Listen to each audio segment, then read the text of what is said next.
इतना सुंदर लिखा है, कार्तिक के महीने में 10वीं तिथि को जो तुलसी की डंडी को घी में भिगोकर अपनी कामना कर भगवान के सामने दिए में रखकर जला देता है, दिए की तरह उससे आरती उतार देता है, कहते हैं उसका जन्म दूसरी बार पृथ्वी पर नहीं होता, वो भगवान के गोलोक धाम में जिंदगी भर के लिए विराजमान हो जाता है।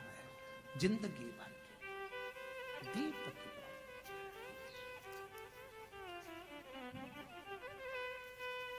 विष्णु पुराण किस किसने सुनी है?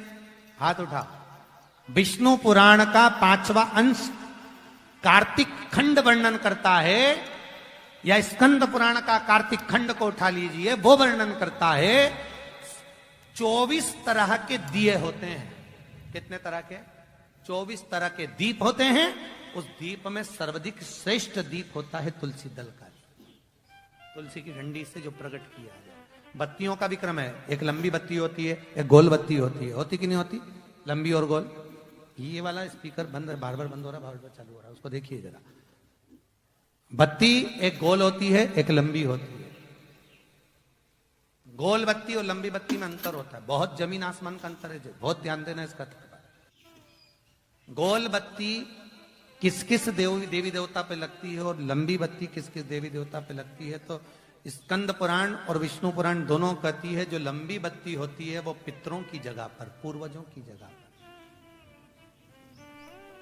पूर्वजों की जगह पर, बड़ के पेड़ के नीचे, पीपल के पेड़ के नीचे लंबी बत्ती का प्रमाण है। किसी देवी के स्थान पर, जो देवी की पूजन करते हैं, जगदम्बा की पूजन करते हो, पार्वती की करते हो, लक्ष्मी की करते हो, कुल देवी का स्मरण करते हो, लंबी बत्ती का प्रमाण। और जो गोल बत्ती होती है वो गोल बत्ती का प्रमाण किसी हनुमान मंदिर, राम मंदिर, शिव मंदिर, जितने देवताओं के मंदिर हैं वहां पर गोल बत्ती का प्रमाण। लंबी बत्ती देवी के स्थान पर इसलिए जलाई जाती है क्योंकि देवी वंश की और लक्ष्मी की वृद्धि करती है, तो लक्ष्मी और वंश बड़ा होना चाहिए, लंबा होना चाहिए। और देवता के सामने गोल बत्ती इसलिए लगाई जाती है कि हमारा मन, ये चित्त, ये वृत्ति आपके चरणों में टिकी रहे और एक दिन हम भी बैकुंठ का वास करें, इसलिए गोल बत्ती लगाई जाती है। एक सहस्त्र बत्ती होती है, करें दर्शन कभी? यहाँ पे माताएं बैठ बैठ के बनाती रहती है 100 बत्ती, 108 बत्ती, 108 बत्ती बनाकर भगवान के सामने। उसका क्या प्रमाण है? कौन से पुराण में लिखा है कि 108 और सहस्त्रावली बत्ती लगाई जाए? तो स्कंद पुराण में कार्तिक खंड के अंदर स्पष्ट किया गया, सहस्त्रावली बत्ती, 108 लंबी बत्तियों का जो प्रमाण है, वो कहते हैं कि जिस व्यक्ति ने किसी तीर्थ को ना करा हो, पूरे तीर्थ नहीं गए हो, सारे तीर्थों का स्नान नहीं करा हो, किसी तीर्थ में दर्शन करने से वंचित रह गए हो, तो 108 बत्ती की एक बत्ती बनाकर किसी नारायण के मंदिर में, शिव मंदिर में, देवी के मंदिर नहीं, केवल देवता के मंदिर में अगर उसको घी में भिगोकर प्रज्वलित कर दिया जाता है तो सारे तीर्थों के दर्शन का फल उस जीव को प्राप्त हो जाता है। उसको सहस्त्रावली बत्ती, 108 सहस्त्र।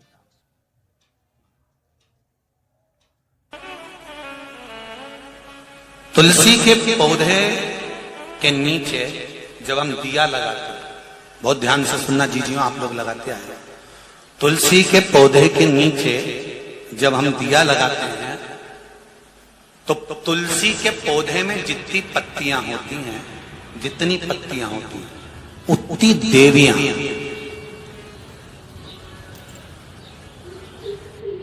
उतनी देवियां, तुलसी के पौधे में जितनी पत्तियां होती हैं, जितनी पत्तियां, उतनी देवियां आपके दीपक लगाते समय आपको अखंड सौभाग्य होने का वर प्रदान करती है, अखंड सौभाग्यवती होने का वर। एक संस्कार तो आज से चालू कर दिया देपालपुर की धरा से कि जब जब रोटी खाएंगे महादेव को बुलाएंगे। यह संस्कार देपालपुर की धरा से चालू। आपकी भक्ति, आया ना रोग, बहुत बड़ा रोग भी अगर आ गया है, शिव महापुराण की कथा करती है, कैंसर जैसा भी रोग है, किडनी लीवर का भी रोग है, कोई बड़ी से बड़ी बीमारी भी सामने आकर खड़ी हो गई है, तो आप महामृत्युंजय मंत्र का स्मरण करिए, पंचाक्षर मंत्र का स्मरण करिए, षडाक्षर मंत्र का स्मरण करिए, श्री शिवाय नमस्तुभ्यम मंत्र का स्मरण करिए, शंकर की शरणागति का स्मरण करिए। ज्यादा बड़ी बीमारी आ गई ना, रोग आ गया ना, डॉक्टर बोल रहा है ना कि अब शरीर बेकार हो गया, आपकी तुम्हारे काम का नहीं है, तो फिर इस शरीर को शिव को क्यों नहीं दे देते? जो साड़ी बहुत अच्छी होती है वो बहू को दे दी जाती है। बोलो सही है कि गलत है? जम के बोलते जाओ। जो साड़ी और अच्छी होगी तो वो बेटी को दे दी जाती है। जो साड़ी किसी काम की नहीं होती वो भागवत पे चढ़ाई जाती है। जो साड़ी किसी काम की नहीं वो भागवत पे चढ़ा दो। जब तुम नहीं पहनो, तुम्हारी छोरी नहीं पहने, तुम्हारी बहू नहीं पहने, तो महाराज की लुगाई पहने। अरे बोलो तो सही जम के।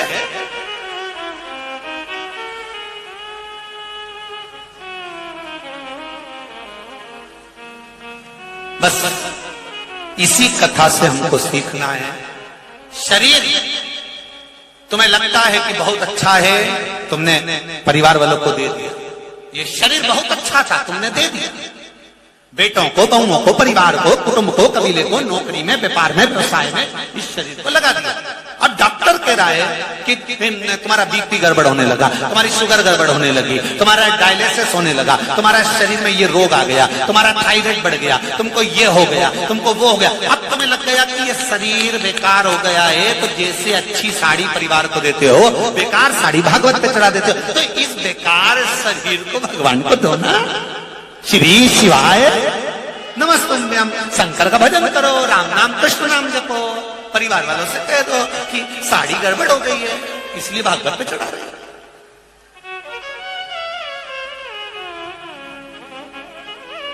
क्या विचार?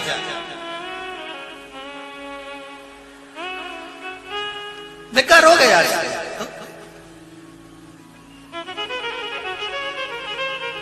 शिव महापुराण एक बात और कहते हैं, अच्छा आप परिवार को देते हो और बुरा परमात्मा। कहते हैं कई लोग अभी तो बचपन कोई भगवान का भजन करने की उम्र है, बचपन में कोई भगवान का भजन है? बचपन तो खेलना कूदना की उम्र है, खेलो कूद।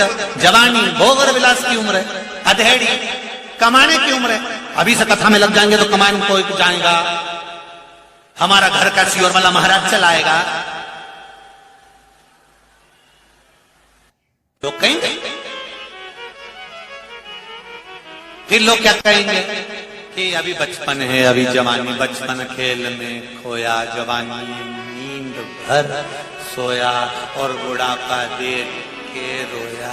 अब के छोरा मुझे शिव पुराण में छोड़ा। छोरा इतने चतुर, आज के छोरा एक कुत्ता को घुमाना पसंद करे पर डोकरा डोकरी के नहीं। कौन घुमाएगा तुमको? छोरा मुझे शिव पुराण में छोड़िया। बैठे रहो, सभी काम करो, नहीं बैठो, बैठो नहीं बैठो, कहीं नहीं जाना अपने घर में। सुनो, आस्था चैनल पे कथा आ रही है, मोबाइल पे चल रही है, चलो सुनो, कहीं करना अपने। पर एक बात कहूं, बहुत बदलाव देखा है शिव महापुराण की कथा करते करते, जीवन में बहुत बदलाव देखा है।